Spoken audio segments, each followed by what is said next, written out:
Mpendwa, tunakusalimu tena, hujambo na karibu. Siku nyingine Mungu ametujalia ili tusemezane, tukachimbue kitabu hiki, tuangalie ukweli uliomo ndani, iwapo unaweza kutujenga sisi na kukujenga wewe. Kwa hivyo karibu, tunaomba kwamba tuweze kutafakari makuu ambao Mungu ametuandalia. Na kabla tuweze kuanza kipindi hiki, naomba kumkaribisha mwalimu Jeremy atufungulie kwa ombi. Mwalimu, karibu. Nashukuru. Tuombe. Baba wa mbingu, tunakushukuru kwa sababu unatupenda. Tunakushukuru kwa sababu umekubali tumeweza kukutana katika kikao hiki. Yale ambayo tunaenda kuzungumza na kujadiliana kwa kina, Mungu wetu, tunakualika uwe pamoja nasi, tupe maelekezo kulingana na mbingu inavyopenda.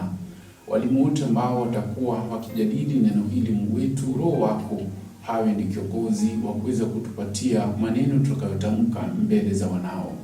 Baba wa mbingu, wale wote watakaosikia sauti hii na kututazama, Mungu wa mbingu, wakujue wewe na kufahamu kile unachoandalia kuwa ni tema kitakachowezesha ili kurithi ufalme wa mbingu. Kaa pamoja nasi kuanzia sasa hadi mwisho, maana tunaomba katika jina la Yesu aliye mkombozi wetu. Amen. Asante. Pamoja nami leo tuna walimu wetu watakao tusaidia kuchanganua mada hii. Yupo mwalimu Moses. Mwalimu, karibu sana. Wapendwa watazamaji, naomba niwasalimu hamjambo. Hamjambo. Aliyetuletea ombi la kufungua ni mwalimu Jeremy, na mkaribisha pia kusalimu. Na wasalimu mahali popote mlipo ambao umetuangazia ili kuweza kujumuika nasi katika mjadala wa siku ya leo. Na wasalimu hamjambo. Hatujambo. Asante. Mie pia ni mwelekezi wa zamu ya leo, mwalimu Kanari Zakari, karibu sana. Walimu, mada ya leo ni mwanzo kama msingi, sehemu ya kwanza. Ina maana sehemu ya pili, samahani. Ina maana kwamba juma lililopita tuliangalia mwanzo kama msingi, sehemu ya kwanza. Na kwa sababu Mungu ametukubalia tuje leo, tunaomba pia tuzame katika neno ili tuweze kujua msingi unaopatikana katika mwanzo huu. Lakini nipende kusema kwamba kitabu hiki cha Biblia ni kitabu chenye mada pana kuliko vitabu vyote katika historia ya mwanadamu. Na pia uweze kujua kwamba kitabu hiki kilitoka kama vile kilivyotoka katika kisima cha kweli na kisima cha milele, na kazi ya mikono yake Mwenyezi Mungu inadhihirishwa kulinda kitabu hiki kuwa safi na dhabiti katika maisha ya dunia hii. Hapa tu ndipo tunapata chanzo cha mataifa, chanzo cha watu wote katika ulimwengu. Hapa tu, walimu, katika Biblia ndipo tunapata kwamba historia ya kizazi chetu ambao haijachafuliwa na majivuno na kiburi cha mwanadamu. Kwa hivyo Biblia iko wazi, ina mambo mazito mazuri kama tunavyoangalia mwanzo. Sasa leo tutaangalia tu mwanzo, kuanzia mwanzo 1 hadi mwanzo 12. Hapa ndo tunapata mjadala wetu. Lakini kabla tuende pale, niruhusu nisome fungu letu ambao ni Mwanzo 19, aya yake ni ya kwanza. Nayo inasema Zaburi. Unajua tunaangalia mwanzo, mawazo yameenda pale.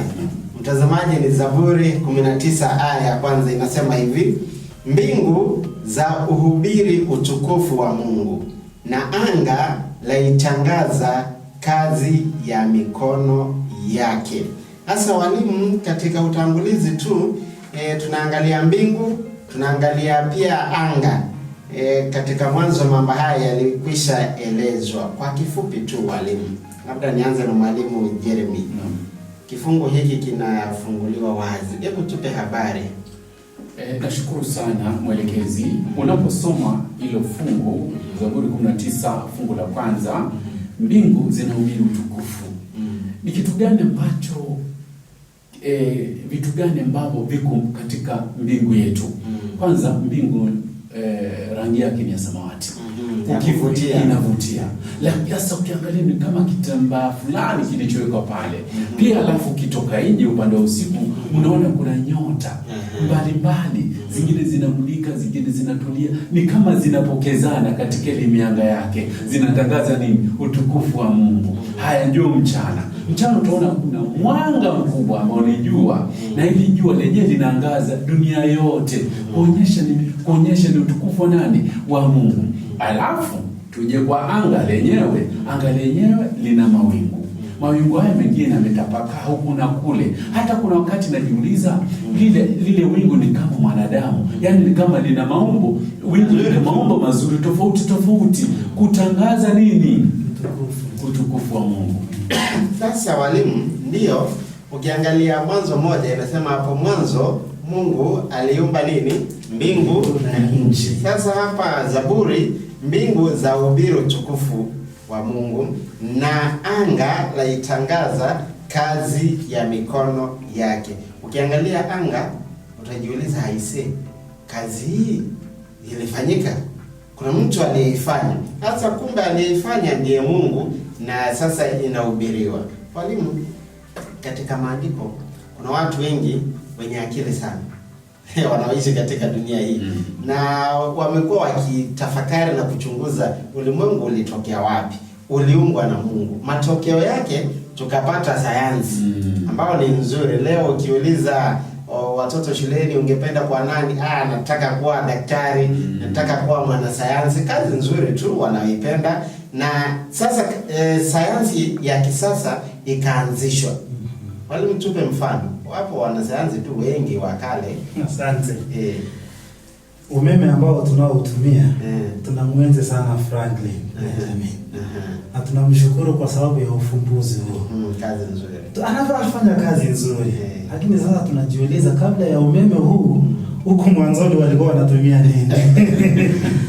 Alafu tuje katika sayansi nyingine.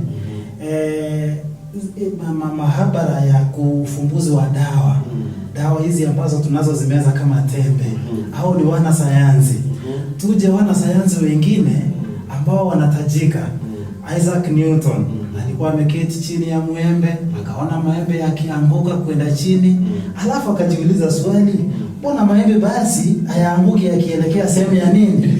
Sehemu ya juu. Hawa wanasayansi katika mtazamo ule wa kwanza walikuwa wanajaribu kugundua ulimwengu ambao ulioumbwa na Mungu. Lakini pale tukisonga kidogo, kukawa na necessity. Wazungu wanasema necessity is the mother of all inventions. Wanadamu, wakati tunasoma katika historia, French Revolution, kilichosababisha hiyo revolution, mapinduzi yale, ni kwa sababu watu walikuwa na njaa. Ukisoma vizuri sana, mifugo haikufanya vizuri na mimea haikufanya vizuri, wakawa na njaa. Sasa wakawa wanataka kupindua serikali. Hapo Napoleon Bonaparte baadaye akaja akaunda sasa serikali ambayo ilikuwa inasimamia. Basi wakaweka watu, wakaanza kusema hivi, tunataka watu wawe na ufumbuzi. Watu waweze kugundua jinsi ambavyo sisi binadamu tutaishi maisha ambayo ni mazuri mno, ili mambo kama haya yaende yasitupate hapo baadaye. Hapo ndio ufumbuzi na safari ya usayansi ikachipuka. Sasa Mwalimu Jeremy, kwa kuongelea msumari, wale wanasayansi wa kitambo katika chunguza zao, wapo waliomwenzi Mungu, waliona kana kwamba kuna roho wa Mungu aliyefanya kazi hii. Sasa lakini miaka hiyo amesema kutokea tatizo. Kile ambacho nikipenda kusema hivi, wanasayansi kama Johannes Kepler, Isaac Newton, John Ray, Robert Boyle, hawa ni watu walikuwa na mtizamo, walipoangalia wakajua kuna nguvu fulani ambazo si za kawaida zilizohusika kutengeneza hiki kitu, kama zile nguvu, mvuto fulani, unaona kama Isaac Newton. Lakini ukiangalia sasa, baada ya mapinduzi ya Kifaransa, wale walichukua ule usukani si watu walikuwa na wanya dini, hasa utawala wa kikomunisti, wasiomtambua Mungu ni nani. Sasa ule utawala ukazalisha wanasayansi ambao fahamu Mungu ni nani. Ndio maana sasa wameleta mageuzi tofauti kabisa, na mafundisho yamegeuka kutoka kwa yale mafundisho ya ama mafumbuzi ya wale wanasayansi wa kitambo. Ndio maana siku hizo unapata kuwa kila mwanasayansi anaposoma Biblia anaigeuza inamfaa yeye, haifai kwa utukufu wa Mungu. Analeta vitu vingine ama ni mabadiliko. Sasa katika zile enzi kuanzia mwaka 1859 wakati Charles Darwin alipoandika kitabu Mwanzo wa nini? Wa viumbe. Mwanzo wa viumbe. Basi yule ndiye alibadilisha mawazo ya watu kabisa, wakawacha kupatia Mungu tukufu kama wale wanasayansi wengine wa kitambo, wakaleta mageuzi kabisa, yakawa ni tofauti. Asante. Sasa tunaingia katika hizo tamaduni za kale na tunaomba kujiuliza tu maswali machache na kuyajibu. Biblia inafundisha mtazamo wa asili ya ulimwengu sio na kisayansi kwamba umepitwa na wakati? Na labda tu najiuliza, Biblia inategemea utamaduni. Kumbuka tulisema vyanzo vya asili, utamaduni ulikuwepo. Mtazamo huu ambao unaendelezwa sawasawa na Mungu. Ukisoma kitabu cha Ufunuo wa Yohana Mwalimu Moses 7 aya yake ya kwanza, naomba kukusomea. Baada ya hayo nikaona malaika 4 wamesimama katika pembe 4 za nchi, wakizizuia pepo 4 za nchi, upepo usivume juu ya nchi, wala juu ya bahari, wala juu ya mti wowote. Mwalimu, bado nitakusomea tu Ufunuo wa Yohana 20 aya yake ile ya 7 na 8. Kwa hiyo miaka 1000 itakapokwisha, Shetani atafunguliwa atoke kifungoni mwake, naye atatoka kuwadanganya mataifa walio katika pembe 4 za nchi, Gogu na Magogu. Sasa naomba usikilize, pembe ngapi? 4 za nchi. Gogu na Magogu kuwakusanya kwa vita, ambao hesabu yao ni kama mchanga wa bahari. Sasa hoja yangu ndio hii mwalimu. Ufunuo wa Yohana 7 inasema malaika 4 wamesimama pembe 4 za dunia, wanazuia machafuko. Ufunuo wa Yohana 20:7 na 8 katika pembe 4 za dunia watu wote watakusanyika. Sasa dunia tambarare. Asante sana mwalimu. Asante swali. Dunia na dhana nyingi ambazo zinafundishwa ama zilikuwa zinafundishwa wakati ule wa mapinduzi ya Kifaransa. Kulikuwa na kanisa ambalo lilikuwa linafundisha watu kuhusu Biblia. Na wakawa wana mafundisho ya kusema ya kwamba dunia ni tambarare. Dunia ni flat ndio tambarare. Sasa mwandishi Yohana ambaye anaonyesha jozi na anaizungumzia dunia ambayo iliyoumbwa na Mungu, anaipatia sehemu 4. Wanasayansi wengine walitaka pia kuelewa ulimwengu unakaa namna gani. Mwanasayansi mmoja mwanabaharia mmoja aliyekuwa anaitwa Christopher Columbus akaingia kwenye mashua iliyokuwa na bendera juu. Akaanza kusafiri kwenye maji. Mtu mmoja ambaye aliyekuwa katika ukingo akawa ameinama. Sehemu ambayo aliyotangulia kuiona ilikuwa ni sehemu ya kijibendera ambacho kilikuwa juu sana. Alafu vile meli ilikuwa inazidi kusogea, akawa sasa anaona mlingoti, anaona meli yenyewe. Alafu meli ilipomkaribia akaiona yote nzima. Sasa wakajiuliza swali, kama basi dunia ni tambarare, ukikaa hivi unafaa kuona hiyo meli yote, sehemu yote nzima. Wakaja na conclusion ya kusema hivi, dunia ya Mungu kuna vile ambavyo imeumbwa, duara fulani. Na huu duara ndio sasa unao tuelekeza katika kujibu swali lako ya kwamba dunia kama basi iliyo na pembe 4 itakuwaje ambayo iliyokuwa na tambarare iweze kuitwa iweze kuwa na iweze kujitokeza ili ionekane jinsi ambavyo wanavyoitazama hivyo. Kwa hivyo mwisho wangu ninataka kusema hivi, dunia hii ya Mungu jinsi ambavyo iliyoumbwa na jinsi ambavyo inavyoleta majira na nyakati itaonyesha ya kwamba dunia hii sio tambarare. Haya, mwalimu, neno hili limetumika hapa pembe 4 za dunia. Ina maana gani? Neno hili limetumika kama tamadhali, kama mfano. Lugha ambayo alitumia Yohana ili kutupatia taswira kabisa vile ambavyo ya kuelewa. Lakini sasa pembe nne zinapotumika ni kwa malaika wale waliosimama pale. Ni lugha Yohana alitumia, ni mfano aliutoa. Hakumaanisha kuwa dunia ni tambarare. Kwa mfano, dunia iko na pembe nne, ndio ni pembe nne. Pembe nne hazitakuwa dunia ni tambarare.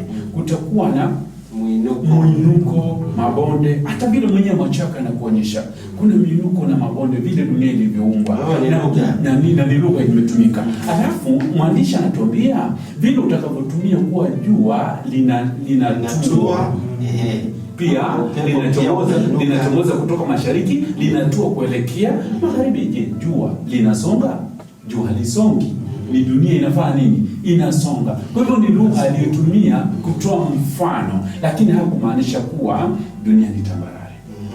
Sasa ndivyo ilivyo. Yesu anatoa mfano Mathayo 15:19 kwamba ndani ya mwanadamu, ndani ya moyo wa mwanadamu hutokea mambo mabaya, usuda, wizi, uongo, matukano. Sasa Yesu anapozungumzia mambo haya, hapo anazungumzia fisiolojia ya mwanadamu, lakini anazungumzia kimaadili yale ambayo yanajitokeza rasmi. Lakini mwalimu, ili tuweze kuona kwamba dunia jinsi ilivyo, tutazama na waandishi wa Biblia. Yupo Ayubu.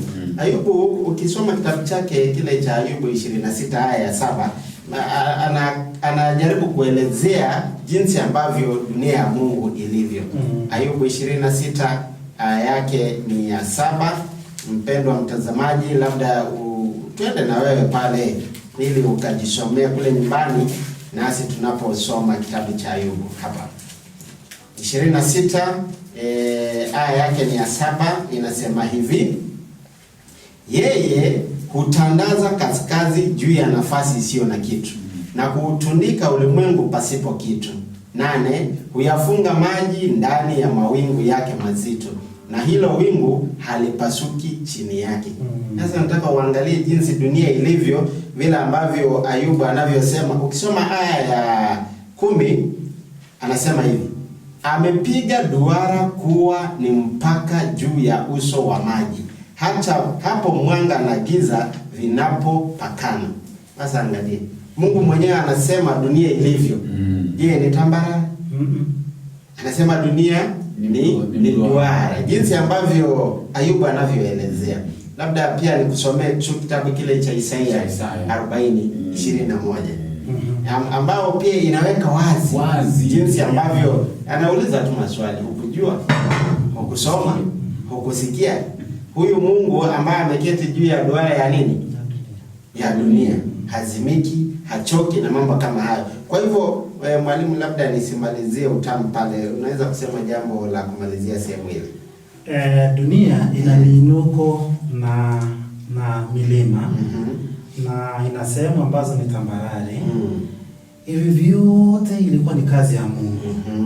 Na mwanadamu sasa swali wanajiuliza hivi, dunia basi kama ni duara, yule mwanadamu ambaye amesimama kule pembeni na yule ambaye amesimama kule kusini, mbona yule asiweze? Kuna hao wanadamu wengine wanatembea kama vichwa vimeenda chini, wengine wanasimama kama vichwa. Ila haliwezekani. Dunia ya Mungu mwenyewe ndiye aliyeweka uwezo wa kutushika sisi. Isaac Newton anapokuja na kusema ya kwamba kuna force of gravity, hii Mungu mwenyewe tayari aliweka. Mwanadamu akiinua mguu ataurudisha chini, akiinua mwingine ataurudisha chini, na hivyo ndivyo Mungu aliumba dunia yake. Yes. Kwa hivyo Biblia inaweka wazi kwamba dunia ni duara. Yaani ningependa tu mtazamaji uweze kujua kwamba yawezekana unasoma kifungu kama hao waliosoma Ufunuo wa Yohana, walisoma wakafasiri visivyo, ndio maana wakapotosha na wengine. Kwa hivyo unastahili kusoma kwa Roho akakuongoze ili ukayatumie mafungu haya kuwajenga wengine katika kweli na asilia ya Biblia kama mwanzo inavyosema. Mwalimu Jeremy, katika historia hii ya dunia kuna maandishi, lakini ukiangalia pia maandishi haya kuna uumbaji. Unapozama katika Mwanzo 1 fungu lake la 2 na pia mpaka Mwanzo 2 na fungu lake la 4 utaangalia jinsi uumbaji ulivyofanyika. Katika Misri ile ya kale kuna maandishi yaliyopatikana, yalikuwa yanasema nini? Nashukuru sana mwelekezi. Kisoma Mwanzo 1, unaangalia mtiririko vile Mungu aliumba ulimwengu kwa utaratibu, siku ya kwanza hadi siku ya 6.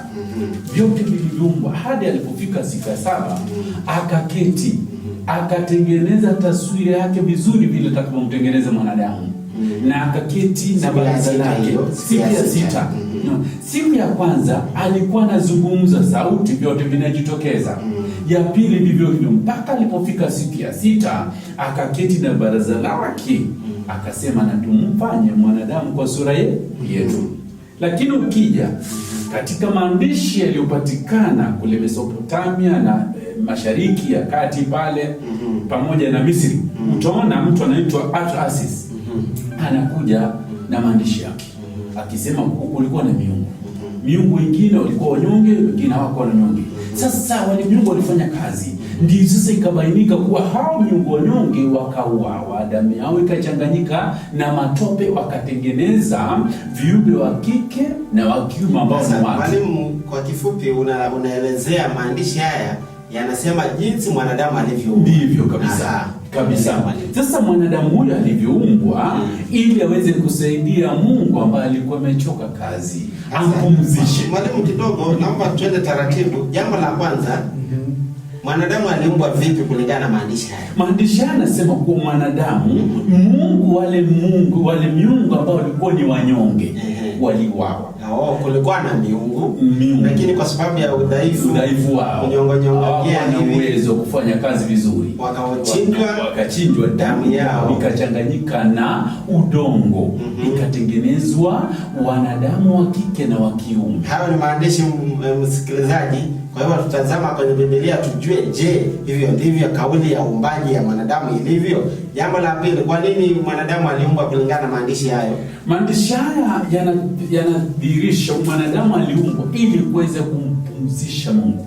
Kwa hiyo Mungu alichoka sana. Kwa hivyo wanadamu wakapewa jukumu la kusaidia yule Mungu ambaye alikuwa amechoka kulingana na maandishi ya Atrahasis. Na kuna kazi nyingine waliopewa zaidi ya kumsaidia Mungu kazi.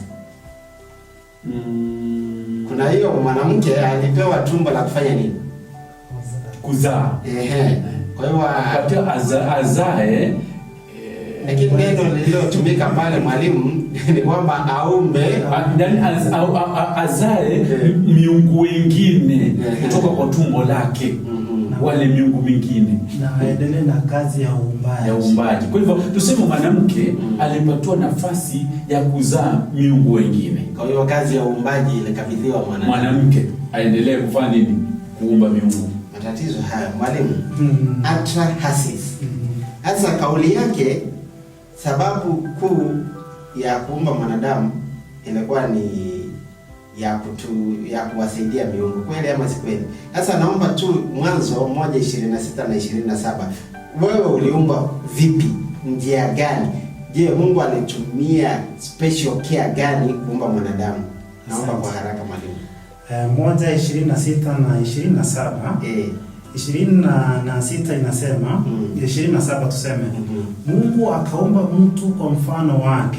Kwa mfano wa Mungu alimuumba, mwanamume na mwanamke aliwaumba. Mungu akachukua mavumbi, akayafinyanga. Alipopendezwa na sura na utazamo, akapuliza pumzi yake. Huyo akawa nafsi iliyo hai, ndiye akaitwa mtu ama Adam. Kwa hiyo mtu aliumbwa. Si kwa Adamu. Wala si kwa Mungu aliyeuawa. Kufinyanga na Mungu aliyeuawa, damu ikachanganywa, kutokea mwingine na akapatiwa uwezo wa kuendelea na kuumba. Hiyo ni dhana ambayo ni potofu. Na Biblia hapo sasa inakinzana na Biblia. Alafu jambo la pili hapo nizungumzie, niseme kwa haraka ni ya kwamba kuna wale ambao wanaoamini, ukitembea bara Asia, nchi ya India, nchi ya Uchina na nchi za Korea, wanaamini ya kwamba mtu akifa anafufuka, anakuwa tena kitu kingine. Na wanaamini ya kwamba mtu ana uwezo wa kuumba. Na wanaamini ya kwamba kuna mtu ambaye anakaa jinsi ile na miungu na mambo kama yale. Kwa hivyo hata Hasis somo lake ukiangalia bara hilo lote nzima limeweza kupotozwa. Na ujue kwamba katika mwanzo mwanadamu alivyoumba alipewa kazi. Kazi yake ilikuwa gani mwalimu? Mwanadamu alipoumbwa alipatiwa kazi ya kutunza lile shamba la Edeni. Na pia kuwa mwangalizi wa viumbe vyote ambavyo vilikuwa vimeumbwa chini yake, avisimamie. Hiyo ndio kazi tu mwanadamu alipatiwa na Mungu. Lakini huyu anapatiwa kazi ya kuumba viumbe vingine, tofauti kabisa na ile kazi mwanadamu alipatiwa na Mungu. Asante. Na katika maandishi hao ya kale, mwanadamu pia anapewa jukumu la kuendeleza vizazi vingine. Sasa unajua katika maandishi labda yawezekana tukitafuta majibu jinsi ambavyo mwanadamu anakuwa hadi leo hayapo. Kwa sababu imeachwa tu wazi. Kwa hivyo maelezo ya kibibilia ya kupendeza sana katika kumwonyesha Mungu kwamba ni Mungu mweza wa yote. Hayo ndio maelezo tunayoyapata, na kwamba kusudi lake kwa jamii lilikuwa katika dunia kamilifu. Mpendwa, labda niweze kusema kwamba Musa anapoandika kitabu hiki cha Mwanzo anasema kwamba alivuviwa na Roho Mtakatifu ili kunakili chimbuko la mwanadamu. Maandishi mengi ambayo yamepatikana kama mwalimu Moses alivyosema yamekuwa ya kupotosha kwamba chimbuko letu liko wapi. Kwa hivyo utaangalia kwamba mtu huyu aliandika na watu wakayafuatilia sana mambo haya. Mpendwa, niweze tu kusoma kitabu hiki cha Mwanzo alafu tuzame kwenye pumziko kidogo kisha turudi. Mwanzo 1 mstari wake wa 14 hadi 19. Hapo ambapo Mungu anaumba sasa, anasema kwamba anaumba mwanga mkubwa na mwanga mdogo. Sasa walimu, tukirudi kutoka kwenye pumziko tutajiuliza vitu hivi viliumbwa kwa ajili ya kazi gani? Jibu lake tutalipata. Na usiende mbali, tunazama kidogo na tutarejea kuendeleza kipindi hiki. Mungu akubariki.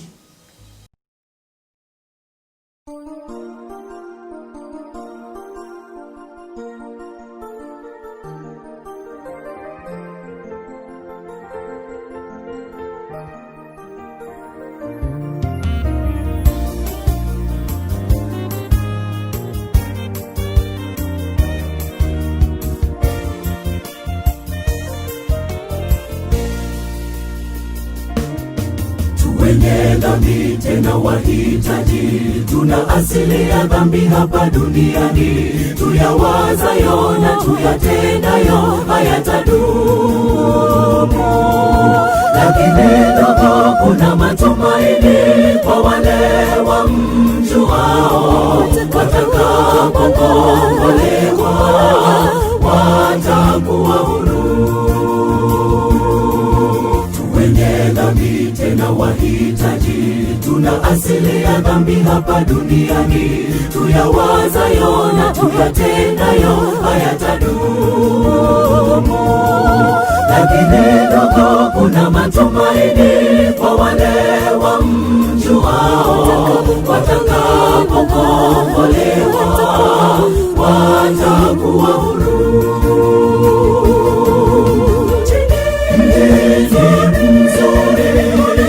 Washangaza wakiwa pale ni furaha tele.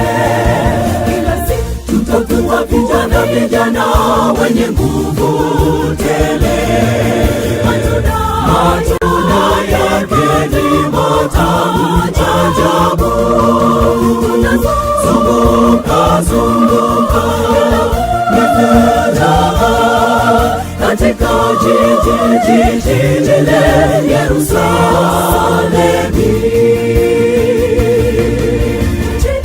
Mji mzuri washangaza wakiwa pale ni furaha tele. Tutakuwa vijana wenye nguvu tele.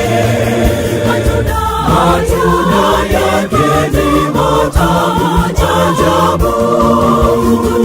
Zunguka katika jiji lile Yerusalemu.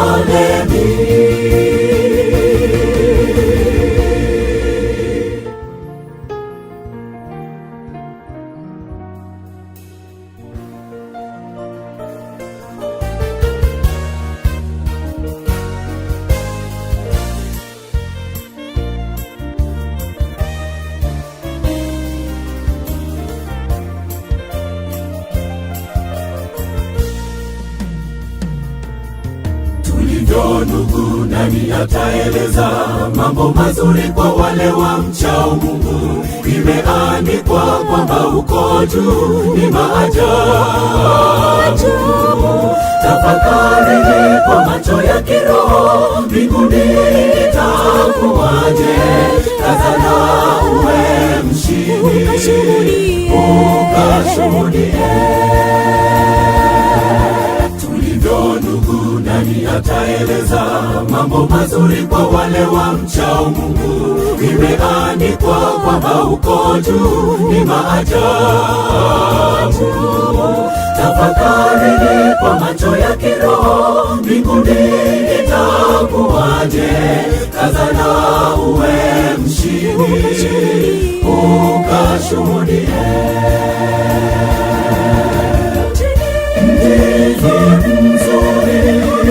Washangaza wakiwa pale ni furaha tele. Tutakuwa vijana wenye nguvu tele. Matunda yake ni matamu ajabu. Zunguka katika jiji lile Yerusalemu.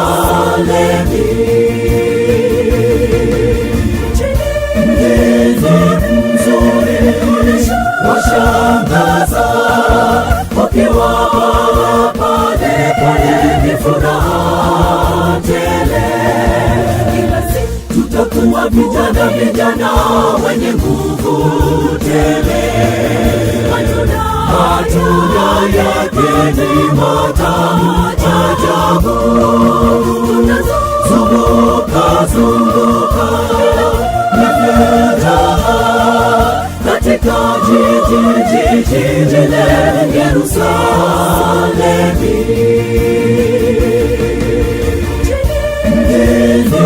Nzuri washangaza wakiwa pale ni furaha tele. Tutakuwa vijana wenye nguvu tele. Matunda yake ni matamu ajabu. Zunguka katika jiji lile Yerusalemu.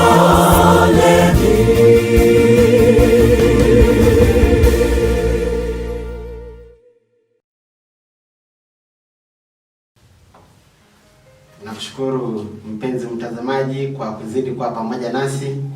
Kumbuka kwamba tunapatikana katika mitandao ya kijamii Facebook pamoja na YouTube. Na tunakushukuru popote uliko ulimwengu mzima. Tumepata kwamba unatufuatilia. Wapo watu wanaotoka Zambia, Guinea, wametoka Tanzania, watu wametoka Uganda, hata hapa Kenya ni wengi. Tunawashukuru. Tunaomba neema ya Mungu iwajalie. Mpendwa, tulikuwa tunaangalia kitabu cha Mwanzo 1:14.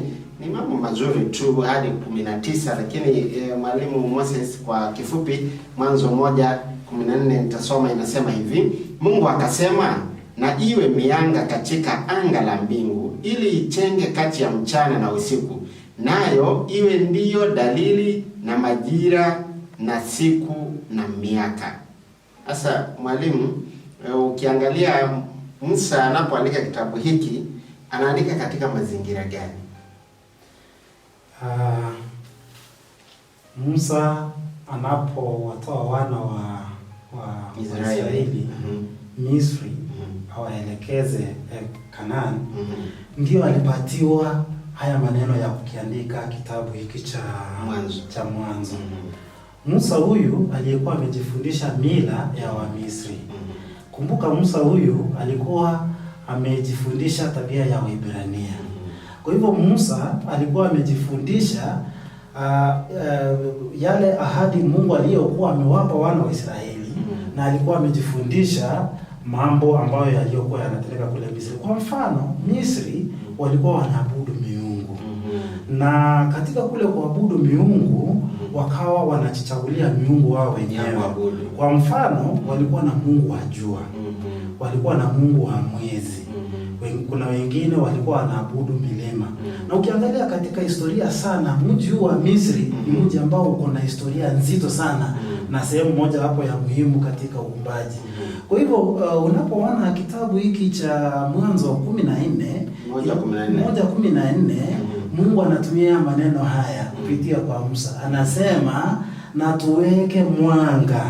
Na iwe sema na tuweke mwalimu. Na iwe Mungu akasema na iwe mianga katika anga la mbingu ili itenge kati ya mchana na usiku. Mwanga mkubwa utawale mchana na mwanga mdogo utawale usiku. Hapa haya maneno hatujaona mahali anatumia jina jua wala kutumia jina mwezi. Unaposoma tafsiri ya kwanza ama kwa lugha ya Kiebrania, jina hili jua na mwezi ama sun and moon lilikuwa linatumika sana, walikuwa wanalitumia wao. Sasa siku hizi tunalitumia badala ya mwanga mkubwa, mwanga mdogo, sisi tunasema jua na nini? Na mwezi. Jua na mwezi. Hiyo ndio iliyokuwa tafsiri kamili ambayo kwa nini basi Mungu hakutumia maneno na ndivyo ilivyo kwamba mwanga mkubwa na mwanga mdogo ulipewa kazi. Mwalimu, kazi ya mwanga mkubwa na mwanga mdogo ulikuwa ni Mungu wa nini? Kwanza ningependa kushukuru kwa nafasi hiyo. Mungu kwanza alipoumba mwanga mkubwa na mdogo alitoa kazi zake. Kutengeneza majira, usiku na mchana na nyakati. Hiyo ndio kazi yake. Lakini kwa hivyo mwalimu pale hakuumba mwanga uwe Mungu. Hapo ndo ningependa uweze kuelezea. Mungu mwenyewe alipanga kazi yake vizuri sana na akaweza kupanga utaratibu wake. Mwanga huu mkubwa ulikuwa ukisimamia mchana, majira ya mchana. Na mwanga huu mdogo ukisimamia majira ya usiku, ili kutenga usiku na mchana na majira na wakati. Ili kuelekeza watu kuanzia wakati huu hadi wakati huu. Iwe ni kielelezo cha wakati. Lakini sasa katika yale mazingira ambayo Musa aliyoishi, aliishi katika mazingira ya kuabudu sanamu. Na zile sanamu zilikuwa, yani miungu, ilikuwa imepatiwa majina. Alivyosema mwalimu. Ndio sasa nasema kuwa yale majina, ndio maana Musa hakuweza ile lugha, akaweza kutumia lugha ambayo Mungu alimpatia ili kuweza kupambanua kati ya majina haya yaliyotumika na kipagani na majina ya Mungu na kazi zao. Miungu walitumika kuweza kuabudiwa yale majina, jua na mwezi. Alafu mwanga mkubwa na mdogo, vile Mungu alivyokuwa ameelekeza, ulikuwa unatumika kuweza kutofautisha majira na nyakati kulingana na uumbaji. Asante. Sasa Mwanzo moja hiyo inabainisha wazi kwamba mwanga mkubwa na mwanga mdogo vilikuwa ni viliumbwa, kweli ama si kweli? Na kwa hivyo kuna muumbaji aliyeviumba. Swali, ni nani anayestahili kuabudiwa? Ni muumbaji au ni viumbe? Mwalimu. Asante sana. Anayestahili kuabudiwa ni Mungu mwenyewe. Anayeumba ama aliyeumba. Kitabu cha Kutoka 20 kinakataa tuzijifanyie sanamu.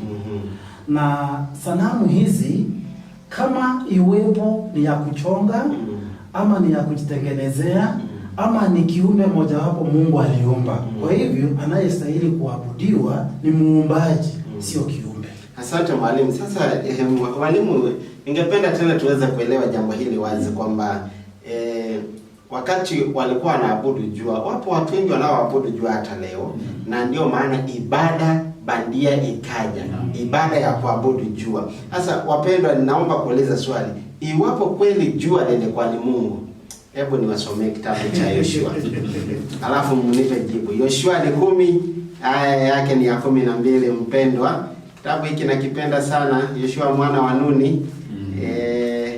Kitabu cha Yoshua jamani, ukikipata mwalimu, 10 mstari wake ni wa 12. Yoshua leo umeenda wapi jamani? Yoshua 10 mstari wa 12. Nasema hivi. Nisome mwalimu. 10:12 maandiko yanasema. Inasema, ndipo Yoshua akanena na Bwana katika siku hiyo ambayo Bwana aliwatoa Waamori mbele ya wana wa Israeli. Akasema mbele ya macho ya Israeli. Akasemaje? Wewe jua, simama kimya juu ya Gibeoni. Na wewe mwezi, simama katika bonde la Aiyaloni. Ndipo jua likasimama na mwezi ukatulia. Hata hilo taifa lilipokuwa limekwisha jipatiliza juu ya adui zao. Sasa naomba kuuliza swali walimu. Huyu Yoshua ni mwanadamu. Sasa mwanadamu yupi ana uwezo wa kuambia Mungu atulie? Ni swali tu, naomba mnijibu. Mwanadamu yupi anaamrisha Mungu na kumtia mateka? Wewe jua tulia, wewe mwezi tulia. Sasa ukiangalia upagani na ibada ilivyokuja, watu waliabudu vitu ambavyo Mungu aliviumba. Na hilo ndilo lililokuwa tatizo la kale. Walimu ndio waliabudu.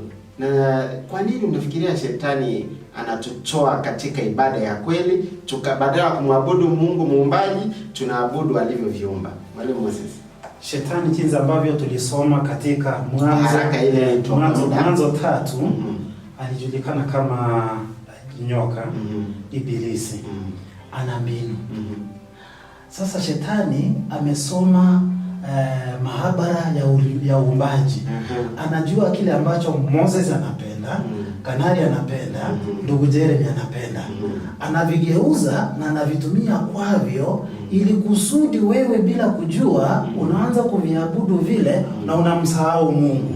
Kwa mfano, kuna watu ambao hawawezi vaa nguo fulani siku ya Sabato.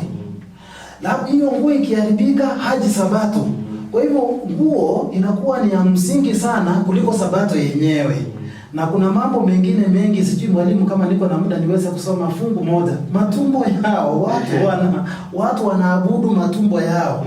Ukiona ufisadi ukiendelea zaidi ni vile watu wanataka hiyo utasoma tu kwa tutasema kitabu cha Wafilipi 3 mstari wa 19. Basi watu wanaposhikilia vitu vidogo vidogo, wanamwacha kumwabudu Mwenyezi Mungu, wanaviabudu hivyo vitu. Hiyo ni kazi ya shetani. Asante. Kwa hivyo sasa naomba uweze kumpa mtazamaji tumaini kwamba kumpa changamoto kuhusiana na tamaduni jinsi zilivyo, na shetani kama mwalimu alivyosema amegeuza mawazo yetu. Sasa badala ya kumwabudu muumbaji bado tunazama katika vile vilivyoumbwa. Nikipenda kuelezea mtazamaji kuwa vitu vyote vilitoka kwa mkono wa Mwenyezi Mungu na viliumbwa kwa njia nzuri na ajabu. Na kila kitu ambacho Mungu alichokiumba alikiweka akakipatia kazi yake ya kufanya. Lakini sasa kupitia kwa mageuzi tofauti ya shetani ametuvuruga mpaka tumeanza kuabudu vile vitu ambavyo Mungu alivyoumba. Tumevipatia utukufu. Vile anga linampa Mungu tukufu, vile linatangaza kazi ya mikono yake, vile mbingu inavyotangaza utukufu wa Mungu. Nasi tunastahili kumpa Mungu tukufu. Tukiangalia maumbile yote vile Mungu alivyoumba, hata nikikutazama mwelekezo wangu, nastahili kusema Mungu asifiwe kwa sababu alimuumba kwa njia ajabu na kutisha. Ninashukuru. Hasa walimu, unajua nimetoka katika mbari ya Sigira. Sigira ni lugha nzuri tu ya huko kwetu, inaitwa Sigira, alafu anakuja Ndati, alafu anakuja Makori, alafu anakuja Kanari mwenyewe. Sasa kuna mbari, ukifuata utanipata hiyo sehemu tu. Kila mmoja ana koo zake. Sasa ukisoma Mwanzo 5, kuna koo ambazo zimeanza kwamba kuna mtu aliishi miaka hii na alipofika miaka fulani akaondoka. Yaani koo hizo zipo katika uumbaji, na wakati tukiuangalia vinaoana namna gani, mwalimu Moses? Asante sana. Mungu alipoumba kizazi na akasema mzaane na muijaze dunia, muongezeke. Mungu aliweka mpangilio wa kufanya hayo. Katika kitabu cha Mwanzo 2:24-25, mwanaume na mwanamke watawaacha wazazi wache pamoja. Lugha ambayo inanifurahisha Biblia inatumia na Abrahamu akamjua Sarai. Lugha ambayo ni ya heshima, lugha nzuri. Na hapo wakamzaa mwana. Na walipomzaa mwana wakaishi miaka, kwa mfano tusome 5 mstari wa 2, nasema Adam aliumbwa akamzaa mwana. Naomba kama umepata mwalimu, 2 mstari wa 2 na 3. Mwanamume na mwanamke aliwaumba, akawabariki, akawaita jina lao Adamu. Siku ile walipoumbwa. 3, Adamu akaishi miaka 130. Akazaa mwana. Uliishi mingapi alafu ukamleta Manuela? Angalia. Adamu akaishi miaka 130, akazaa mwana kwa sura yake na kwa mfano wake, akamuita jina lake Seti. Asante sana. Mungu alipoumba mwanadamu alimuumba kwa mfano wake, kwa sura yake. Ona huyu Adam sasa anamzaa, anapomjua Hawa, wanamzaa mwana ambaye anatokea kwa sura yake, kwa umbo lake. Kwa hivyo unapoangalia mwalimu, hakuna mahali kizazi cha Mungu kilikatika. Endelezi lake lilikuwa ni uzao. Na hao wana wakawazaa wana na wakawazaa binti. Na hao baadaye wakaja wakawazaa wana, wakawazaa na binti. Kwa hivyo hamna mahali kizazi cha Mungu kilitoweka, kizazi kingine kikaletwa, kwa sababu kizazi cha Mungu ni kizazi endelezi. Asante mwalimu. Sasa mwalimu Jeremy, umuhimu gani wa kuorodhesha kizazi hiki jinsi ambavyo tunaona katika Mwanzo 5 na Mwanzo 11? Wajua, unapoangalia vile Mungu alivyoanzisha vizazi kuanzia mwanzo, tunaona kwanza ule kile kizazi cha Adamu, ule ni mpangilio wake. Na kile kizazi kikafika mpaka kwa Nuhu. Wale watu warefu majitu yakatoweka. Ule ni mpangilio wa Mungu. Unaona? Tunapo yamefika Mwanzo sura ya 6. Sasa tukija Mwanzo sura ya 6 kuelekea chini, 7 kuelekea chini, ni kizazi kingine. Umuhimu, Mungu alikuwa na utaratibu wake. Bila alivyopanga, na ndivyo unavyoendelea mpaka Yesu atakaporejesha kukomesha vizazi hivi vyote. Ni huo ni utaratibu alioweka. Hakuna tofauti ambayo imejitokeza. Vile watu walivyoumbwa kuanzia miaka. Naona tunaambiwa Adamu alikaa miaka 900 akafa. Miaka inaelekea kuelekea chini mpaka tumefikia watu naishi miaka 120. Umuhimu ni Mungu bila alipopanga utaratibu wake, hautaweza kupanguliwa na yeyote hadi aweze kurejesha ufalme wake. Mwalimu wangu naongezea 6 fungu la 3 na nifurahisha, na inasema hivi. Na Mungu akasema, roho yangu haitashindana na mwanadamu siku zote. Sasa hapa mwanadamu yule aliyekuwa jitu, aliyekuwa anaishi miaka 930 vile Adamu alivyoishi, siku zake zikakatwa zikawa 120. Lakini sura na umbo ya Mwenyezi Mungu haikubadilishwa. Ni siku tu zilifupishwa. Asante. Sasa walimu, kama nilivyouliza, unajua ukisoma kitabu hiki cha Mambo ya Nyakati 1 kianzia 18 hadi 27, kitabu hiki kinaelezea vizazi na kimeorodhesha majina. Hakuna jina ambalo limepotea katika kizazi. Na inaonyesha kwamba na pia katika kizazi hicho kinachoorodheshwa, ukisoma Mathayo 1 vile vile inaorodhesha kizazi tangu Adamu hadi ujio wa Yesu Kristo.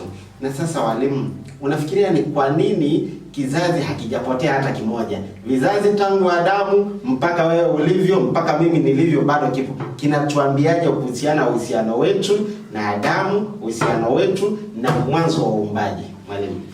Kile uhusiano huu ni yule Mungu aliposema nitamuumba mwanadamu kwa mfano wangu. Sura ya Mungu inafanana na sisi. Hakutakuwa na mabadiliko. Ila kinachobadilika tu ni miaka. Lakini the nature, yani sura ya Mungu itabaki pale pale, haitabadilika. Ndio maana kuna kizazi kuanzia Adamu mpaka sasa. Yani kila ambacho Mungu alimwambia Adamu, zaa ukaongezeke. Ninakuumba kwa mfano wangu. Na nikikuumba kwa mfano wangu, lazima uzao wako utatoka katika tumbo lako, utakufanana vile ulivyonifanana mwanzo mpaka hadi mwisho. Ndio maana hamna mabadiliko katika maumbile yetu. Mwalimu, kuna wosia ambao tunapewa katika Biblia. Waraka wa kwanza wa Paulo kwa Timotheo 1 mstari wake wa 4 inasema hivi. Naomba usikilize alafu utachanganua. Wala wasiangalie hadithi na nasaba zisizo na ukomo, ziletazo maswali, wala si madaraka ya Mungu yaliyo katika imani, basi ufanye hivyo. Hasa hapa ukianzia 3, kama vile nilivyokusii ukae Efeso nilipokuwa nikisafiri kwenda Makedonia, ili wakataze wengine wasifundishe elimu nyingine, wala wasiangalie hadithi na nasaba zisizo na ukomo, ziletazo maswali, wala si madaraka ya Mungu yaliyo katika imani, basi ufanye hivyo. Sasa kulingana na jinsi ambavyo tumeelezea kizazi, na unaona hadithi nyingi tu zipo za bunwasi na saba mbalimbali. Hebu oanishe hiyo aya mwalimu. Daudi, samahani, Paulo anapomwandikia Timotheo anamuonya. Kuna dhana zingine ambazo zinafundisha mafundisho ambayo hawakupatiwa, si mapokeo ambao walioyapokea.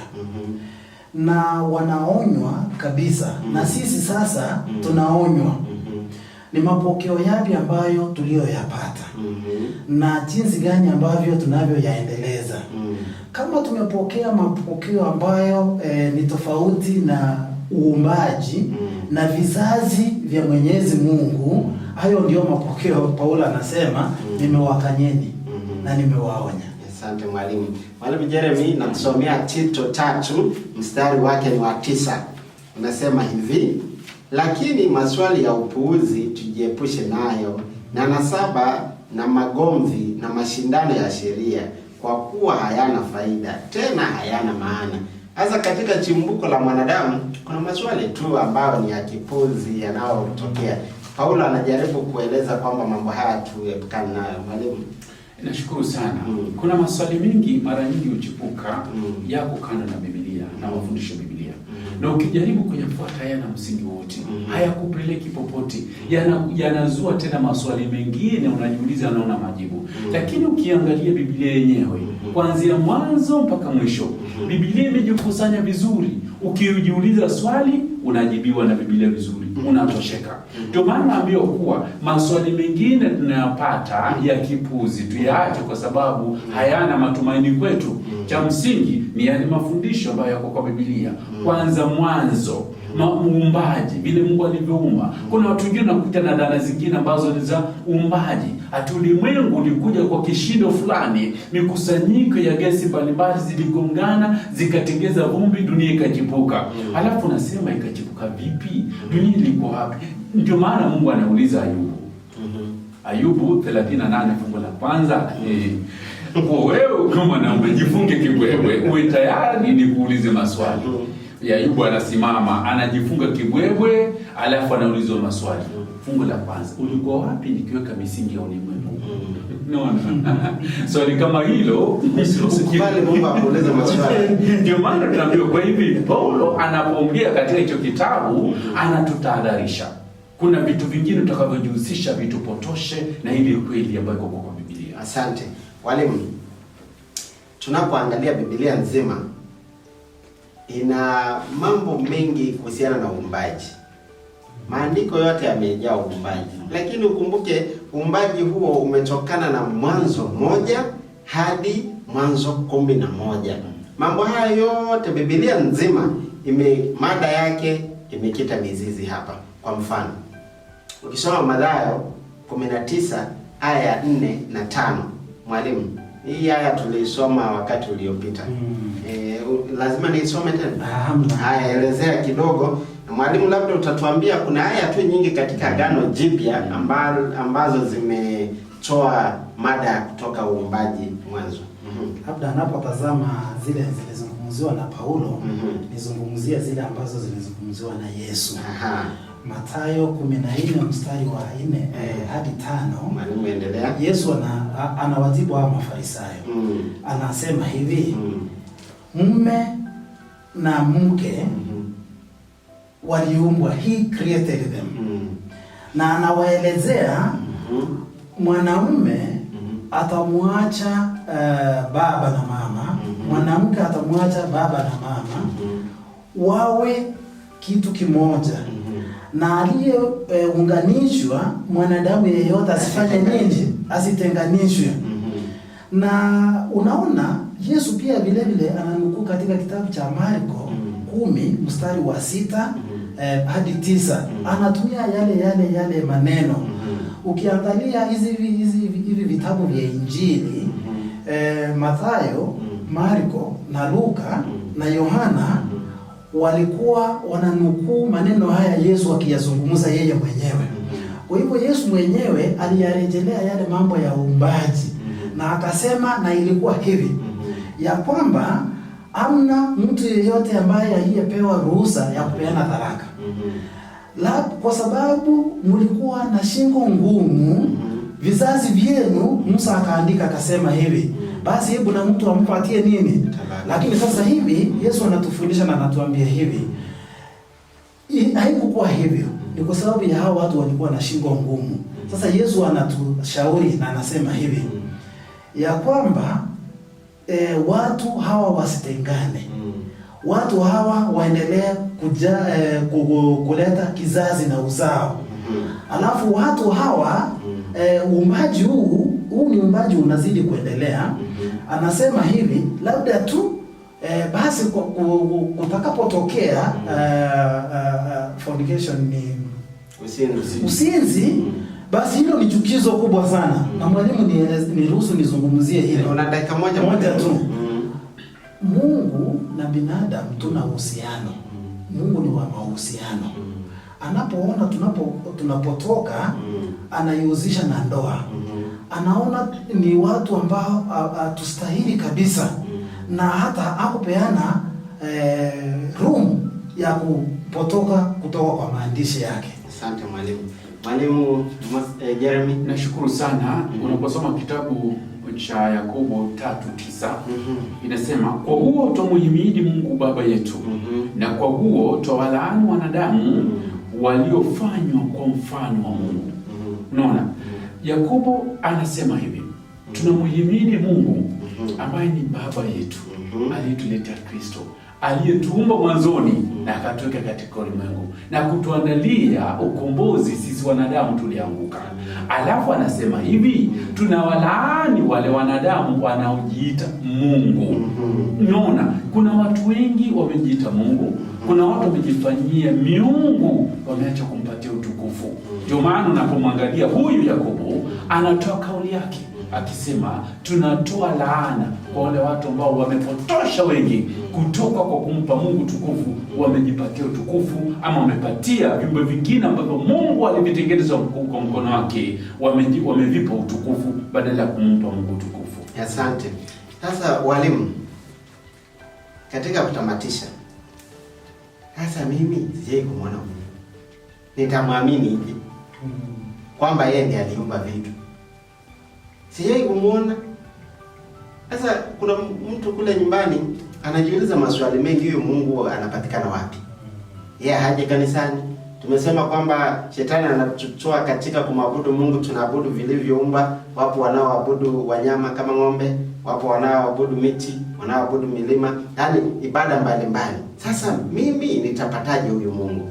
Labda mwalimu Moses nitakusomea aya ili uweze kuoanisha tunapomaliza. Warumi 1 mstari wake wa 20.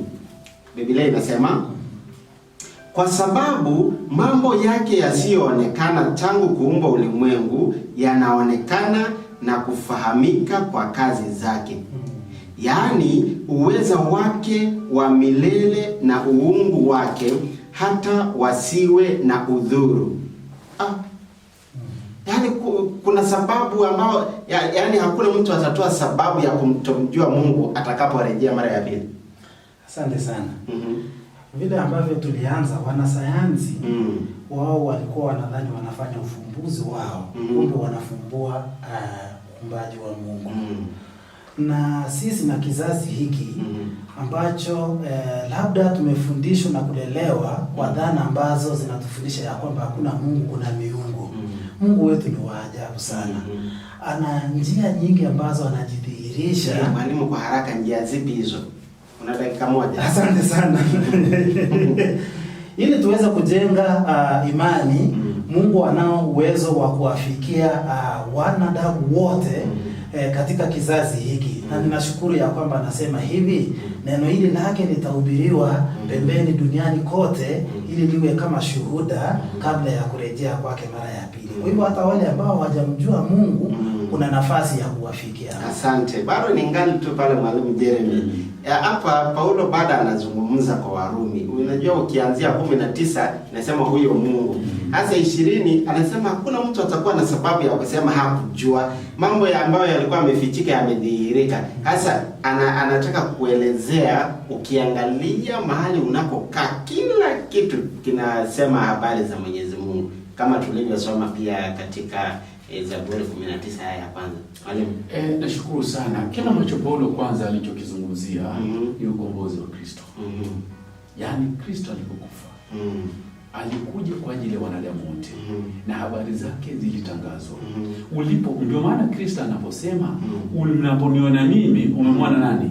Mungu. Na unapomwamini Kristo umemfahamu nani? Mungu. Kwa hivyo hakuna mtu dunia hii atakapokuwa kileta tetesi zake kuwa hakumfahamu Mungu. Baada ulipomsikia Kristo anahubiriwa, basi ulimfahamu Mungu. Kwa hivyo Mungu na Kristo ni kitu kimoja. Ndio maana ukisoma kitabu cha Yohana 1:1, hapo mwanzo kulikuwa na neno, naye neno alikuwa kwa Mungu, naye neno ni nani? Neno ni Kristo, ambaye pia ni Mungu. Kwa hivyo kwa maoni yangu mimi nasema hivi, ulimwengu hauna tetesi zozote wala kujitetea. Sauti hii imesikika. Tumesikika mpaka kwenye mitandao. Kila mtu anasikia Mungu anatangazwa. Hata ukitoka nje unaangalia hapa nje, unaona vile mianga inavyoonekana, inatangaza utukufu wa Mungu. You accept kuna nguvu fulani zilizohusika katika kuumba hivi viumbe. Maana mwanadamu hawezi hata kuweza kutembea, unatembea ukitumia pumzi ya nani? Ya Mungu. Kwa hivyo kila ambacho tunachokisema kuwa Mungu ni mkuu na tumpatie utukufu. Amina. Mwalimu, labda mawaidha yako ya mwisho. Asante sana.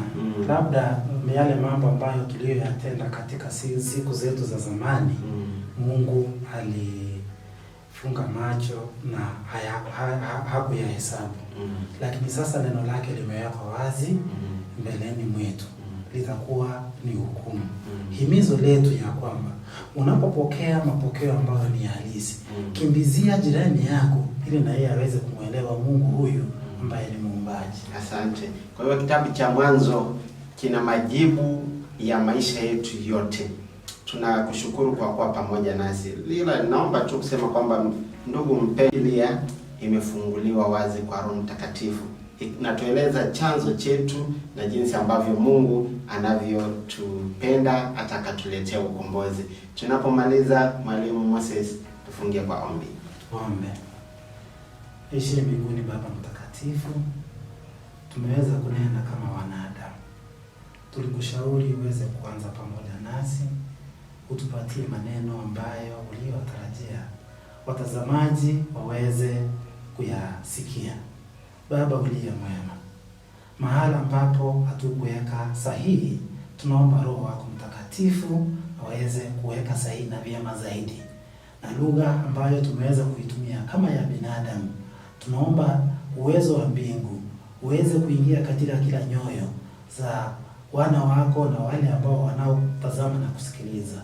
Maneno haya yaweze kuwekwa upya kabisa, ili yaweze kuwaongoa wawe na mtazamo ulio sahihi kuhusu wewe ndio uliyemuumba. Na labda wale ambao hawajafikiwa na neno hili, tutumie kwa jinsi ambavyo upendavyo. tumia vyombo hivi jinsi ambavyo umetukubalia, na katika hali na mali Kristo uweze kutumia wana wako ili wengi wale ambao waliomo gizani waweze kulipata neno hili, kwa sababu tunatarajia ya kwamba ufalme wako utakaporudi mara ya pili, wengi na waliosikia neno hili waweze kuokoka, waingie katika zizini. Tuhifadhi tena katika wiki nzima, utulinde na utunyweshe na utuvishe na ututenge mbali na uovu, na uweze kunena na kutembea pamoja nasi hadi tena wiki nyingine, Sabato nyingine njema. Jina lako lihimidiwe na utukuze, maana ndilo ombi letu kupitia kwa jina la Yesu mkombozi wetu. Amen. Asante, Mungu akubariki.